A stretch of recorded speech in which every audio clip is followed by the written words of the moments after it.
Hello and welcome to Lavneesh sir की class. आज की ये शिक्षा निदेशालय राष्ट्रीय राजधानी क्षेत्र दिल्ली की वर्कशीट नंबर 19 जो कि कक्षा 7वीं के विद्यार्थियों के लिए है, यह ली गई है गणित विषय से। और आज इसमें हम सीखने जा रहे हैं ठोस आकारों का चित्रण, यानी जो ठोस आकार की चीजें होती हैं या आकृतियां होती हैं, आखिर उनका चित्रण, उनको कैसे बनाते हैं, उनका नाम क्या होता है, इसके बारे में हम सीखने वाले हैं। तो चलिए बिना समय गवाए शुरुआत करते हैं मेरे साथ और समझने की कोशिश करते हैं। अपनी पुस्तक को किसी मेज या जमीन पर रखिए और इसके चारों तरफ रेखा खींचिए। क्या आप इन रेखाओं से घिरी बंद आकृति को उठा सकते हैं? इस आकृति की विमाएं कितनी है? हाँ, इस आकृति की केवल लंबाई और चौड़ाई है। इसकी कोई मोटाई या ऊंचाई या गहराई नहीं है ना, इसलिए हम इसे उठा ही नहीं सकते।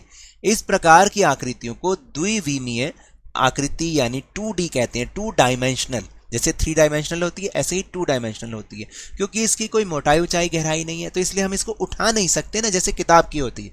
तो इस आकृति को हम, इन तरीके की आकृतियों को हम क्या कहते हैं? द्विविमीय आकृति यानी 2D। क्या आप निम्न द्विविमीय आकृति यानी 2D के नाम इनके याद हैं आपको, जो हमने पिछली कक्षा में भी समझे हैं? आखिर कौन कौन से हैं देखते हैं एक बार। जैसे कि ये वाली आकृति, इस आकृति को हम क्या कहते हैं? इस आकृति को कहते हैं आयत। ठीक है, क्योंकि इसकी जो आमने सामने की लंबाई और आमने सामने की चौड़ाई होती है वो बराबर होती है। फिर इसके बाद है ये, इसको हम क्या कहते हैं? वृत्त। याद आ रहा है ना, वृत्त कहते हैं। और ये 3 भुजाओं वाली, इसको बोलते हैं त्रिभुज। और ये 4 भुजाओं वाली को क्या कहते हैं? बंद आकृति को चतुर्भुज। याद आया? चतुर्भुज। और इसको कहते हैं वर्ग। वर्ग क्यों कहते हैं? क्योंकि इसकी चारों भुजाएं बराबर होती हैं, इसलिए इसको वर्ग कहा जाता है। क्या आप अपनी पुस्तक को उठा सकते हैं? जरा सोचिए क्यों। अब कुछ वस्तुएं जैसे अलमारी, ice cream cone, pipe, ball, ludo का पासा आदि को ध्यान में लाइए। आपने देखा होगा इन वस्तुओं में लंबाई और चौड़ाई के अतिरिक्त कुछ मोटाई या ऊंचाई या गहराई भी होती है ना, इसलिए आप इनको उठा पाते हैं। ऐसी आकृतियों को त्रिविमीय आकृतियां यानी 3D, जिसको हम 3 डायमेंशनल भी कहते हैं, वो कहते हैं। आइए कुछ त्रिविमीय आकृतियों के नाम याद करके देखते हैं और उनको लिखते हैं। ये भी हमने पिछली कक्षा में समझा था। जैसे कि इसको हम क्या कहते हैं? इसको हम कहते हैं बेलन। फिर जैसे एक वर्ग होता है ना, जिसकी चारों भुजाएं बराबर होती हैं, जो ऊपर हमने समझा, ऐसे ही घन होता है। इस आकृति को हम कहते हैं घन, क्योंकि इसकी लंबाई, चौड़ाई और ऊंचाई बराबर होती हैं। जैसे कि लूडो का पासा देखा है ना आपने, वो घन वाली आकृति है। फिर इसके बाद है घनाभ। जैसे कि आयत होता है, इसकी आमने सामने की भुजाओं की लंबाई चौड़ाई बराबर होती है, ऐसे ही जो घनाभ होता है, घनाभ नहीं, इसको हम ऐसे लिखेंगे, घनाभ बोलते हैं इसको। ठीक है, घनाभ ब नहीं होता, भ होता है, घनाभ।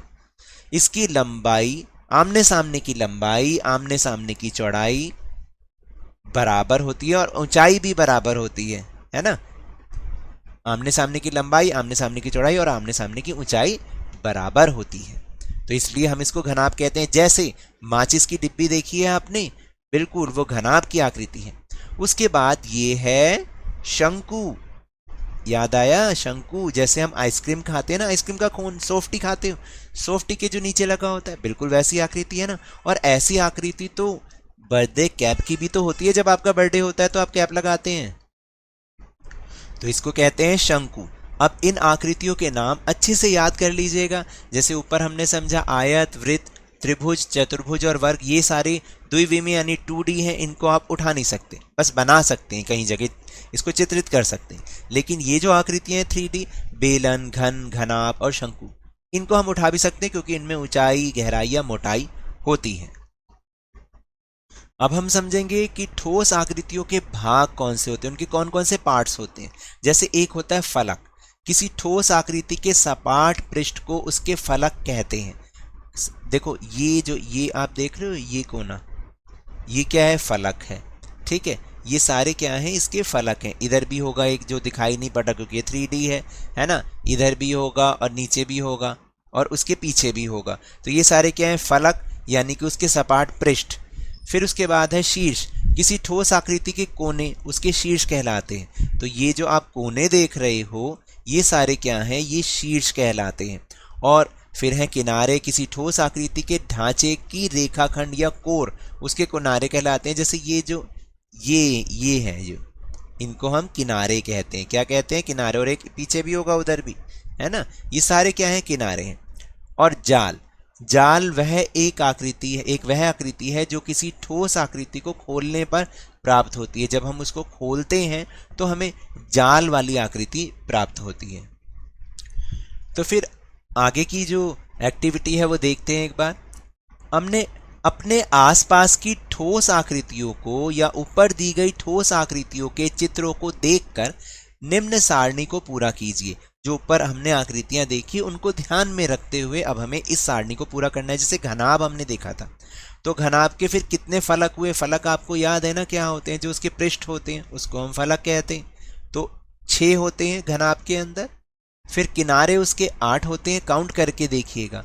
और शीर्ष उसके 12 होते हैं।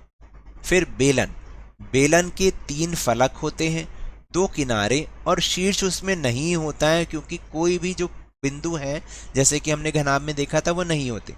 शंकु में क्या होता है? 2 फलक होते हैं, यानी पृष्ठ उसमें 2 होते हैं। फिर एक किनारा होता है उसका और एक ही शीर्ष बिंदु होता है, शीर्ष जो होता है। फिर घन के भी 6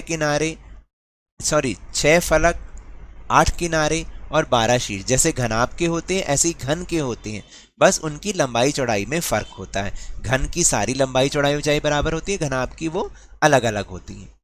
फिर जरा सोचिए, जब आप किसी गत्ते के डिब्बे को खोलते हैं, खींचते हैं उसको, जैसे फ्रूटी या दवाई का डब्बा, तो आपको कैसी आकृति मिलती है? और जब हम इस गत्ते के डब्बे को सपाट कर देते हैं, यानी उसको खोल देते हैं, ठीक है, तो हमें इसका जाल प्राप्त होता है। और अब इसी को ध्यान में रखते हुए निम्न जालों को उनकी सही ठोस आकृति के साथ मिलान करना है। जैसे अगर ये है घन, ठीक है, तो इसको जब आप खोलोगे तो कौन सी आकृति प्राप्त होगी? जी, ये दूसरी वाली आकृति। फिर ये बेलन है, बेलन को जब हम खोलते हैं, ऐसे मान लीजिए हमने रोल करके बनाया हुआ, इसको आप खोल दो तो ये आकृति प्राप्त होगी, इसके साथ मिलान कर दिया इसका। फिर ये शंकु है, शंकु को अगर हम खोल देंगे तो क्या, कौन सी आकृति? ये आकृति। और फिर ये नीचे वाली जो है आकृति, इसको जब हम खोलेंगे वो इसके साथ मैच होगी। इस तरह से हमें मैच करनी है। तो टेलीग्राम ऐप पर भी हमने अपना चैनल लवनीश सर की क्लास बनाया है, जिसका लिंक आपको वीडियो के डिस्क्रिप्शन बॉक्स में मिल जाएगा। वहां से आप हमारे उस चैनल के साथ जुड़िए और आपको सारी वीडियोस के लिंक एक साथ मिल जाएंगे। तो ये तो थी आज की वर्कशीट। अगर मेरे इस तरह समझाने से अब आपको समझ में आने लगा है तो इस चैनल और वीडियो को लाइक कीजिए, लाइक का बटन दबा दीजिए, शेयर कीजिए, और अगर नए हैं ना तो सब्सक्राइब भी कर लीजिए ताकि सारी नोटिफिकेशन आपको टाइम से मिले। लेकिन याद रखिएगा, घर से बाहर निकलते समय मास्क अवश्य लगाएं, और जब भी आपकी बारी आए कोरोना का टीकाकरण जरूर करवाएं, क्योंकि कोरोना को हराना है और जिंदगी को एक बार फिर से सुहाना बनाना है। इसी उम्मीद के साथ बहुत बहुत धन्यवाद।